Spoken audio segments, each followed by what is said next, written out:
আজকের আমরা দেখব সাবজেক্ট অ্যান্ড প্রেডিকেট বা বাক্যের উদ্দেশ্য বা বিধেয় কি। তাহলে দেখো, রাম একটি বালক, রাম ইজ এ বয়। এই বাক্যে রাম সম্বন্ধে বলা হচ্ছে যে সে একটি বালক। তাহলে বাংলা বাক্যের অনুযায়ী, তাহলে বাংলা ব্যাকরণ অনুযায়ী রাম হলো উদ্দেশ্য এবং বাকি অংশটি বা বলতে পারো একটি বালক তার বিধেয়। ইংলিশেতে রাম হলো সাবজেক্ট এবং ইজ এ বয় হলো প্রেডিকেট। তাহলে প্রত্যেক সেন্টেন্সে একটি সাবজেক্ট, বাংলায় বলি আমরা উদ্দেশ্য, এবং একটি বিধেয় বা প্রেডিকেট থাকবে। আবার দেখো, সেন্টেন্স গঠন করার সময় কোনো ব্যক্তি বা বস্তু সম্বন্ধে আমরা কিছু বলি। বাক্যে যার সম্বন্ধে কিছু বলা হয় তাকে সাবজেক্ট বলে, বা সাবজেক্ট সম্বন্ধে যা কিছু বলা হয় তা প্রেডিকেট।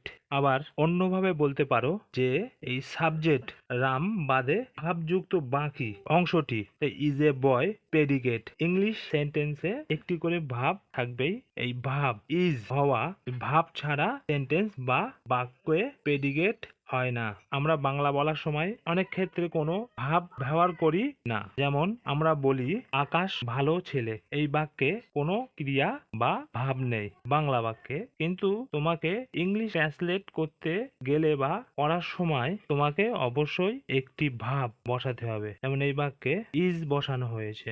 আবার দেখো, এই সেন্টেন্সে একটি ভাব আকাশ ভালো ছেলে, এই সেন্টেন্সে ইজ একটি ভাব। যদি আকাশ ভালো ছেলে এই বাক্যটি ডাইরেক্ট ট্রান্সলেট করি তাহলে এই রকম হবে, আকাশ তারপর ভালোর জন্য গুড আর ছেলের জন্য বয়, আকাশ গুড বয়। তাহলে দেখো, এই সেন্টেন্সটি ভুল হবে গ্রামার এর দিক দিয়ে। তাই ইংলিশ সেন্টেন্স লিখতে গেলে ভার্ব বা ক্রিয়াপদ অবশ্যই ব্যবহার করতে হবে। তোমাকে লিখতে হবে আকাশ ইজ এ গুড বয়, আকাশ ভালো ছেলে। তাহলে তোমরা বুঝতে পারলে যে এখানে একটি বাক্যে সাবজেক্ট আর প্রেডিকেট, যে যার বাক্যে যার সম্বন্ধে বলা হবে সেটা হলো সাবজেক্ট, যেমন রাম, আর সাবজেক্ট সম্বন্ধে যা কিছু বলা হয় তা হলো প্রেডিকেট। তাহলে ইজ এ বয় হচ্ছে প্রেডিকেট। আজ এই পর্যন্তই।